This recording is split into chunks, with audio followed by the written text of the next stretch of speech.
La Biblia está compuesta por un conjunto de libros canónicos, escritos por hombres inspirados por Dios y autorizados para esta labor.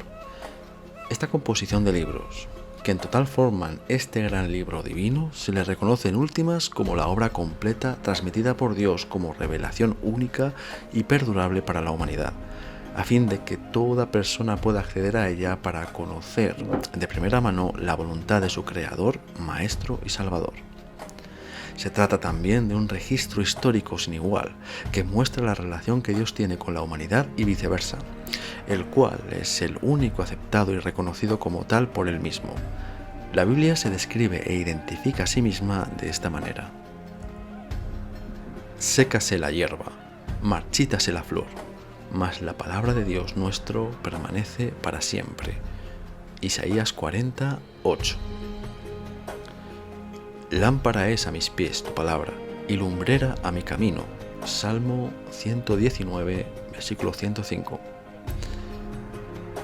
He aquí, tú tienes el sobrenombre de judío, y te apoyas en la ley, y te glorías en Dios, y conoces su voluntad, e instruido por la ley apruebas lo mejor, y confías en que eres guía de los ciegos, luz de los que están en tinieblas, instructor de los indoctos, maestro de niños, que tienes en la ley la forma de la ciencia y de la verdad.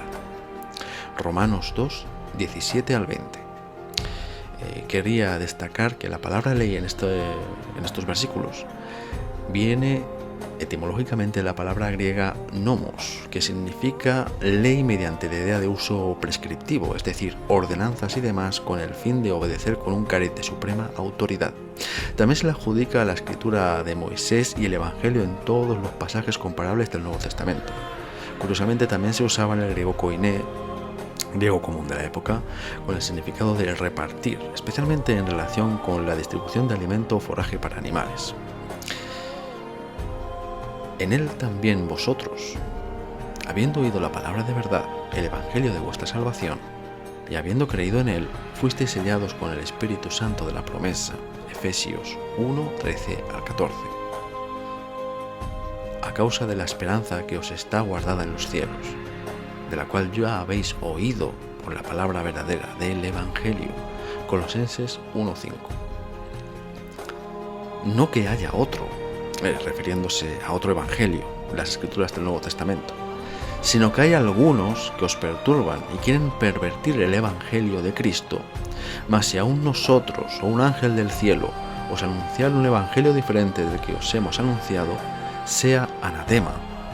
Como antes hemos dicho, también ahora lo repito, por si fuera poco de no haber entendido la evidente exposición anterior, haciendo notoria la seriedad de estas palabras, si alguno os predica diferente evangelio del que habéis recibido, sea anatema. Gálatas 1, 7 al 9. Toda la escritura, del griego grafé, escrito santo, un escrito normal como un libro común o carta ordinaria sería grama, de la cual obtenemos la palabra española gramática. Por lo tanto, es un escrito de mucho peso y valor divino, podemos decir.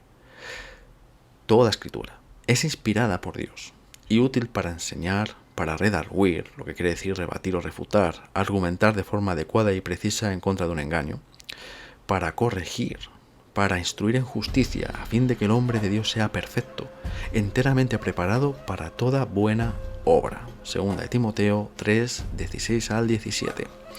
Por lo que vemos en estos versículos, hay un peso notorio, bastante grande, que incluye el Antiguo y el Nuevo Testamento, las Escrituras.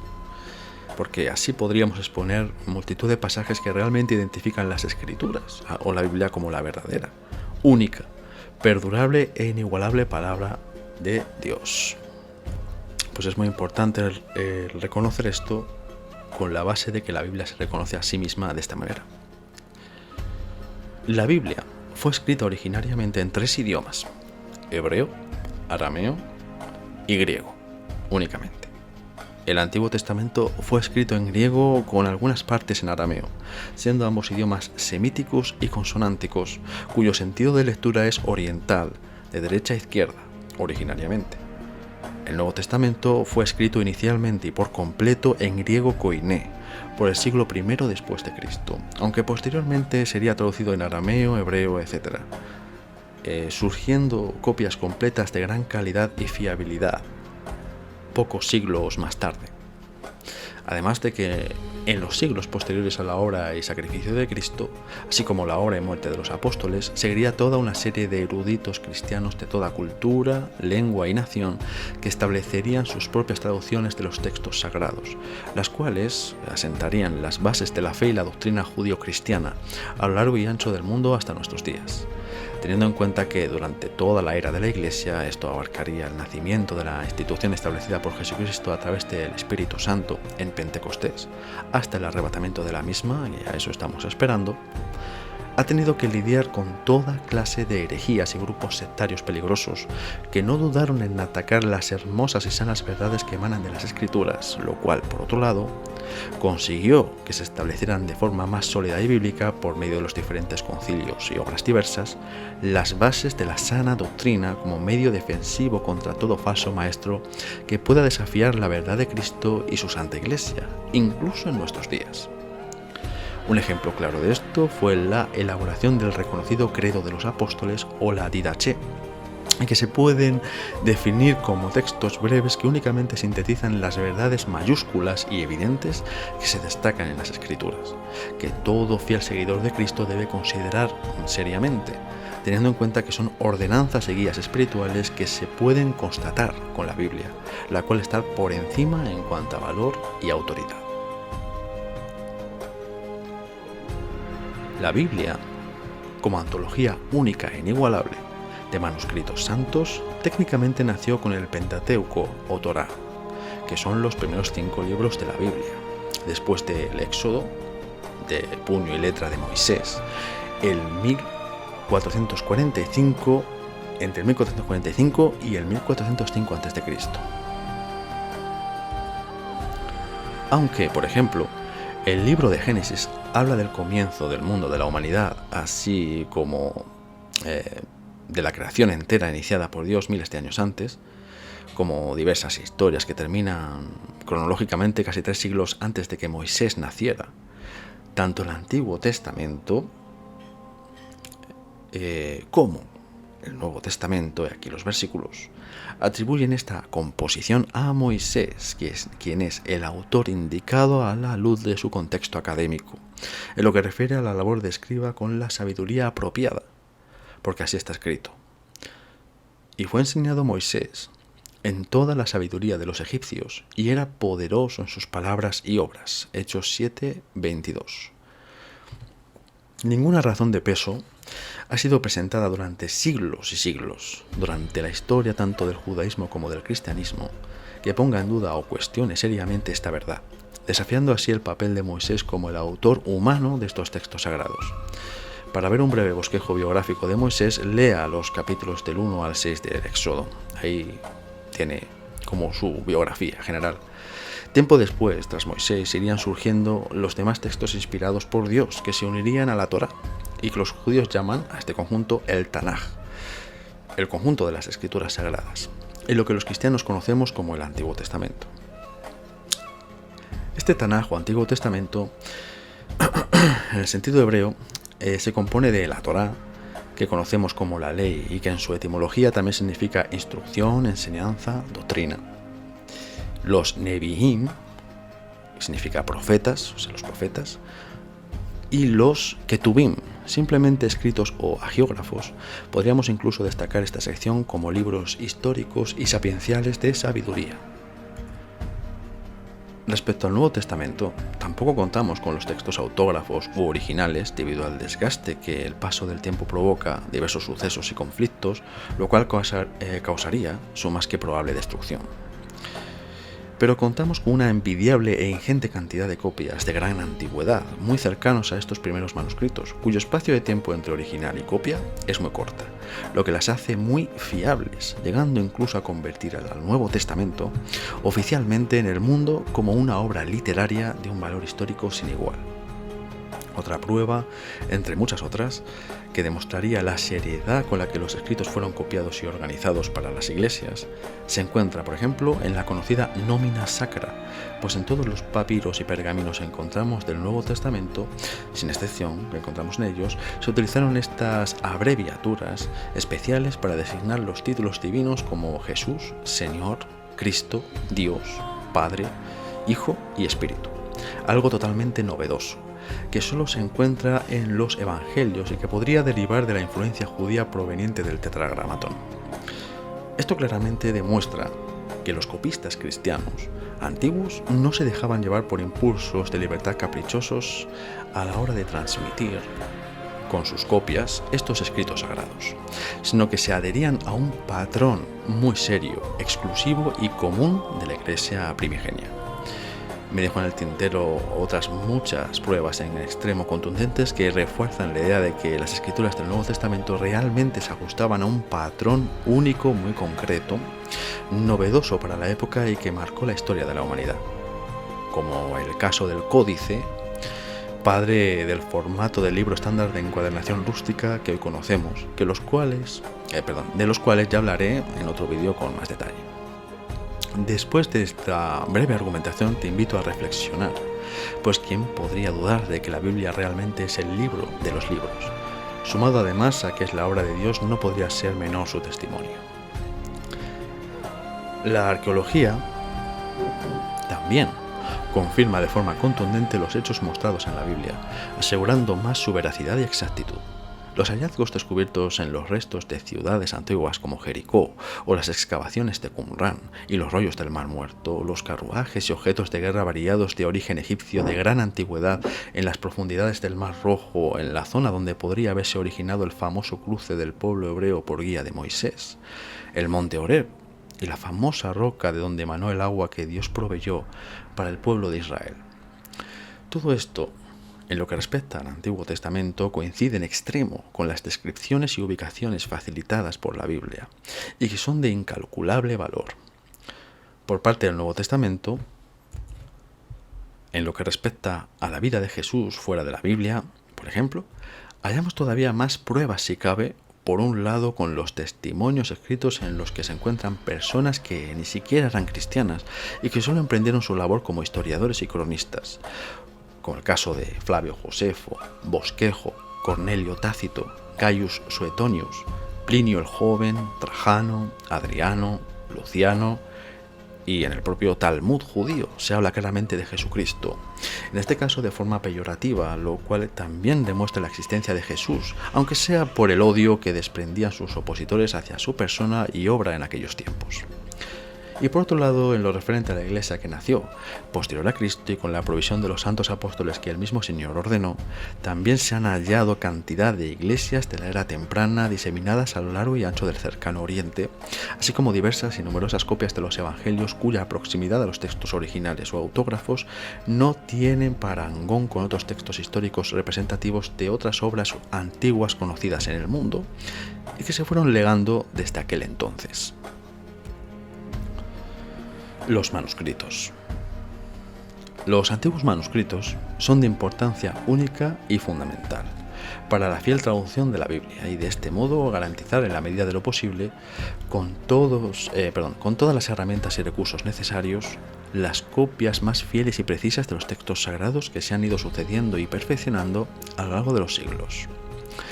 El proceso de clasificar, analizar, estudiar y traducir fielmente las obras más antiguas son similares respecto al Antiguo Testamento y al Nuevo Testamento, salvo algunas pequeñas diferencias en cuanto a la antigüedad, las fuentes y la transmisión.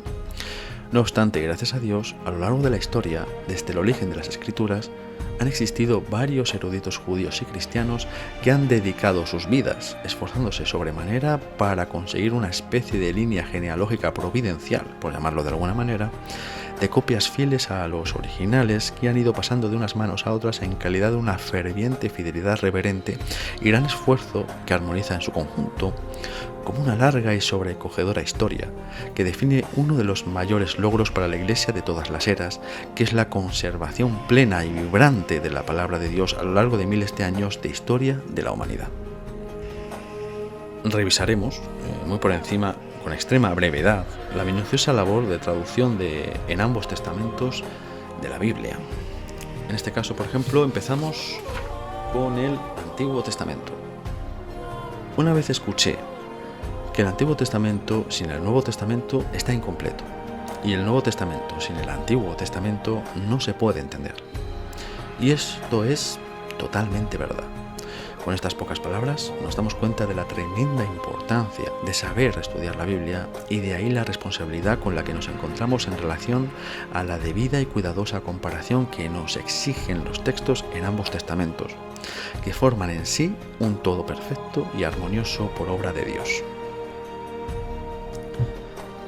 El Antiguo Testamento posee el contenido de casi todas las promesas y profecías de Dios para su pueblo y el mundo. Es la base del Nuevo Testamento, la raíz de la revelación de Dios en la gracia y verdad en Cristo, nuestro Redentor. Porque como así dijo nuestro Señor, escudriñad, lo que también significa examinar algo con mucha atención. Escudriñad las Escrituras, porque a vosotros os parece que en ellas tenéis la vida eterna, y ellas son las que dan testimonio de mí. Juan 5:39. Entendiendo que en aquellos tiempos, cuando Jesucristo anduvo por el mundo con sus discípulos y demás, el Nuevo Testamento todavía no había sido escrito, recopilado, etc., por lo que obviamente se refería a las Escrituras por excelencia desde la antigüedad, que se trataba del Tanaj, o el Antiguo Testamento para nosotros los cristianos. Ahora, y tras lo mencionado, podríamos hacernos las siguientes preguntas. ¿De qué base se sostiene el Antiguo Testamento en nuestros días?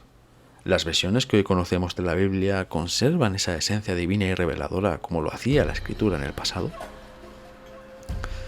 El Antiguo Testamento está formado por literatura escrita en un periodo de más de 1000 años, y sus partes más antiguas datan del siglo XII a.C.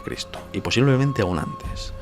Los primeros manuscritos hebreos conocidos del Antiguo Testamento eran de la época medieval y constaban de traducciones secundarias del arameo, griego y latín como testimonios de textos más antiguos e importantes, hasta que se descubrieron los rollos del Mar Muerto en las décadas de 1940 y 1950.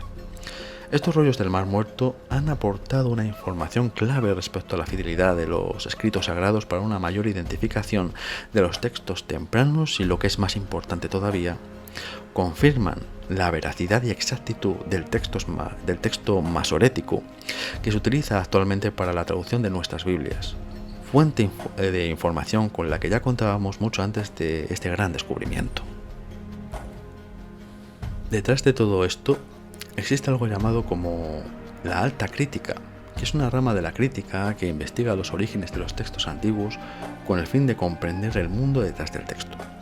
Por lo tanto, tienen el objetivo de estudiar a gran profundidad los antiguos manuscritos y así poder descubrir con la mayor exactitud posible sus orígenes e influencias culturales de los mismos, esclareciendo las fuentes y la autenticidad de los textos que acaban componiendo las Biblias que hoy conocemos.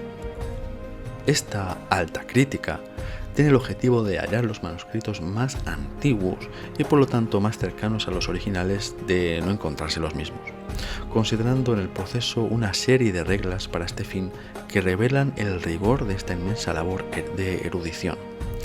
Ya hablaré de estas reglas en otra ocasión. Por el momento, lo importante ahora es saber de su existencia. Sabiendo esto, procedamos a enfocarnos más de cerca en los textos que han influenciado las traducciones de absolutamente todas las Biblias que hoy conocemos. El texto masorético es el texto de la Biblia hebrea más completo que existe y que forma la base de las Biblias modernas, recopilado y custodiado por los masoretas, un reconocido grupo de judíos estudiosos especializados en los antiguos textos hebreos y cuya escuela floreció entre los años 500 y 1000 después de Cristo. Concretamente en Tiberíades, ubicación en la que se encontraba su comunidad. Se hacían llamar masoretas debido a la Mesorá, que era la tradición textual de los eruditos judíos. Ellos fueron los que establecieron los famosos Nikud, que son los puntos que hacen la función de vocales con las que conseguimos la pronunciación de los textos, ya que, como dijimos anteriormente, tanto el hebreo como el arameo, que encontramos en las Sagradas Escrituras desde la Antigüedad, se componen exclusivamente de consonantes. A lo largo de la historia, durante siglos, ningún erudito bíblico serio que se precie ha cuestionado el valor esencial y determinante que posee este texto como base fidedigna para la correcta traducción de las escrituras a todos los idiomas. Los rollos del Mar Muerto. Son unos textos que se descubrieron en Wadi Qumran, muy cerca del Mar Muerto. Wadi es una palabra que proviene del árabe que se utiliza para indicar que un río está seco excepto en las estaciones de lluvia. De entre todos los rollos descubiertos se encontraron todos los libros de la Biblia hebrea o Antiguo Testamento, con la excepción de Esther, siendo además el libro de Isaías el que más resonancia ha tenido, quizás por ser el libro que profetiza de manera más clara y detallada la encarnación, ministerio y pasión del Mesías o Cristo casi 800 años antes de su venida. El papiro Nas. Se trata del testimonio hebreo más antiguo, sin contar con los rollos del Mar Muerto, que son todavía más antiguos, más o menos así parecidos. Su nombre proviene del que fue su dueño, W.L. Nas, que adquirió este manuscrito en el año 1902 y que posteriormente donó a la biblioteca de la Universidad de Cambridge. Contiene una copia dañada de los 10 mandamientos, que están ubicados en Éxodo 22 al 17. También contiene parte de Deuteronomio 5, 6 al 21 y la famosa Shema de los judíos en Deuteronomio 6, 4. Se trata de una colección de pasajes devocionales y litúrgicos cuya antigüedad ha sido fechada entre los años 150 y 68 a.C., semejante a la antigüedad de los rollos del Mar Muerto, como ya había dicho. El Pentateuco samaritano. No hay acuerdo sobre la fecha exacta en que la comunidad samaritana se separó de la mayoría de la comunidad judía, pero en algún momento, durante el periodo del post-exilio, alrededor de 540 a 100 a.C., se marcó una clara división entre los samaritanos y los judíos. En ese momento, los samaritanos, que solo aceptaban el Pentateuco como canónico, aparentemente canonizaron su propia versión de las Escrituras. Una copia del Pentateuco samaritano cautivó la atención de los eruditos en 1616. Al principio causó mucho interés, pero muchas de las evaluaciones de su valor para la crítica textual fueron negativos. Se diferenció del texto masorético en unos 6.000 lugares y muchos dijeron que este era el resultado de las diferencias sectarias entre los samaritanos y los judíos. Algunos lo vieron simplemente como una revisión sectaria del texto masorético.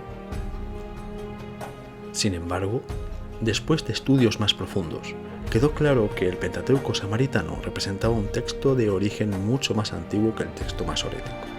Y aunque unas cuantas de las diferencias del Pentateuco samaritano eran claramente el resultado de asuntos sectarios, la mayoría de las diferencias eran neutral en ese aspecto.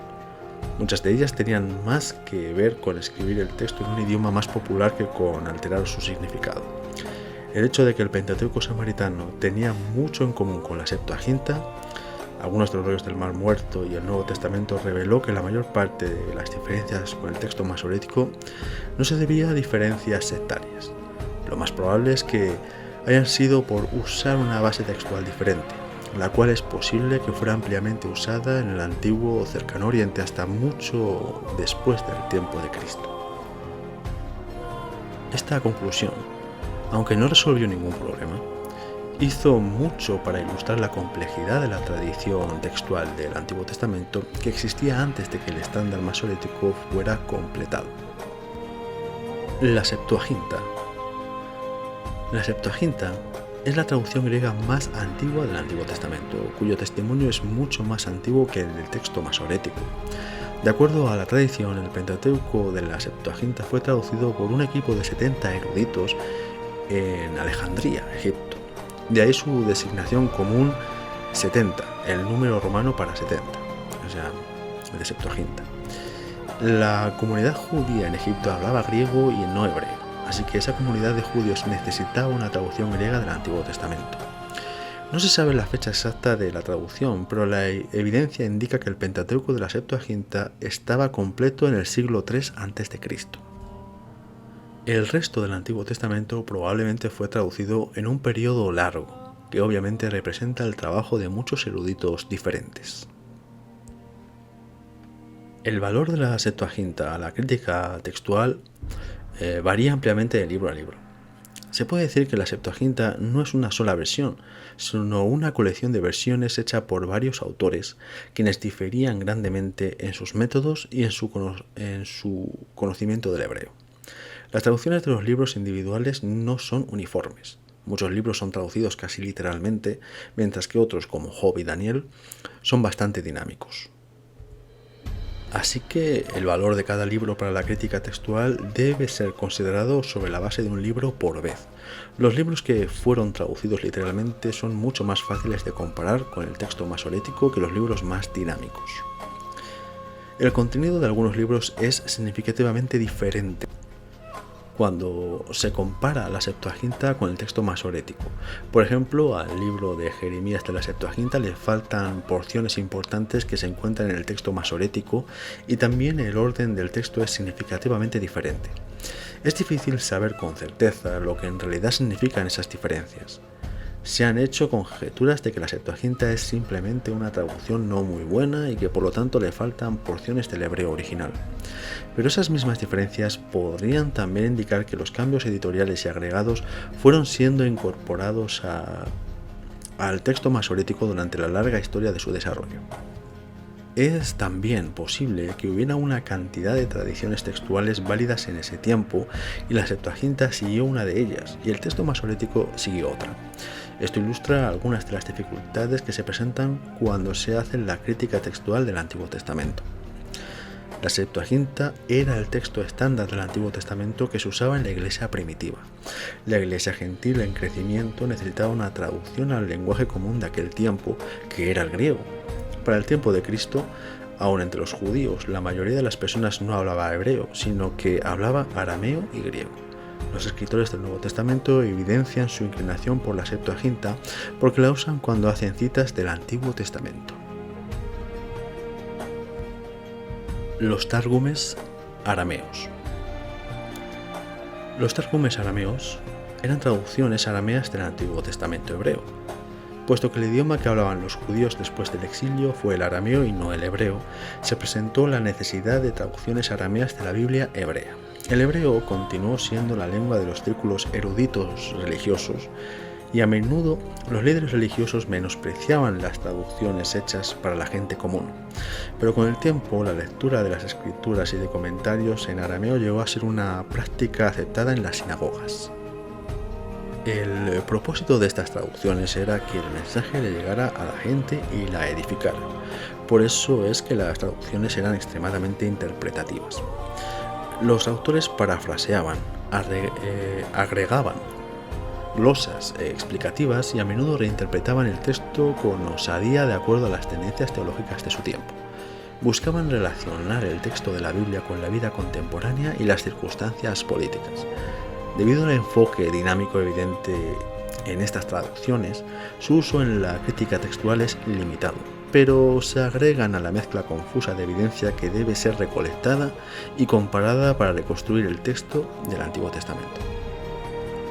Luego hay otras versiones, como la versión siríaca, las versiones latinas, etc.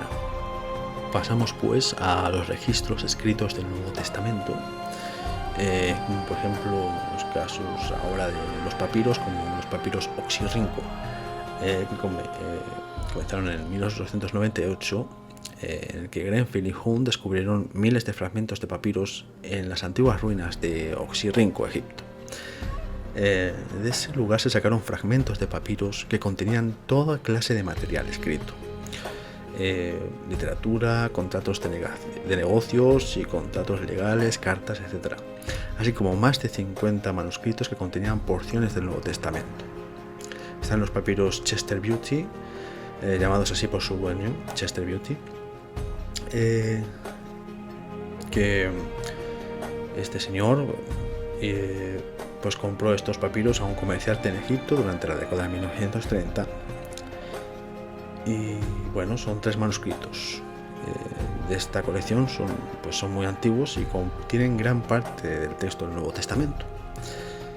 También están los papiros Bodmer, llamados así por su dueño también. Estos manuscritos fueron comprados a un comerciante también en Egipto durante las décadas de 1950 y 1960. Los 3 papiros importantes de esta colección son el P66, y P72 y el P75. Durante el siglo XX se descubrieron alrededor de 100 manuscritos en papiros que contenían porciones del Nuevo Testamento. También tenemos el Códice Sinaiticus. Constantin von Schendorf, la pronunciación, descubrió este manuscrito en el monasterio de Santa Catalina, situado al pie del monte Sinaí. Fue escrito alrededor de 350 después de Cristo. Contiene el Nuevo Testamento completo y provee un testimonio temprano y bastante confiable de los autógrafos del Nuevo Testamento. El Códice Vaticanus, este manuscrito ha estado en la Biblioteca del Vaticano desde por lo menos 1481, pero no estuvo a la disposición de los eruditos como Zinzendorf y Tregelles hasta mediados del siglo XIX.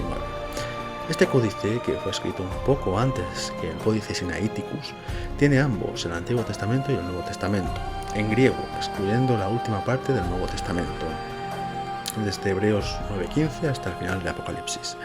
Y las epístolas pastorales. En su mayor parte, los eruditos han elogiado el Códice Vaticanus por ser uno de los testimonios más confiables del texto del Nuevo Testamento.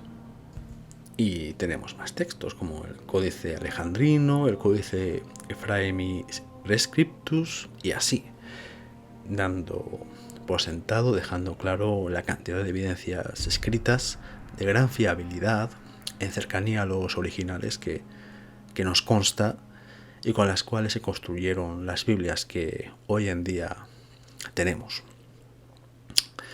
Así que, bueno, esto es todo. Que Dios les bendiga grandemente. Gracia y paz.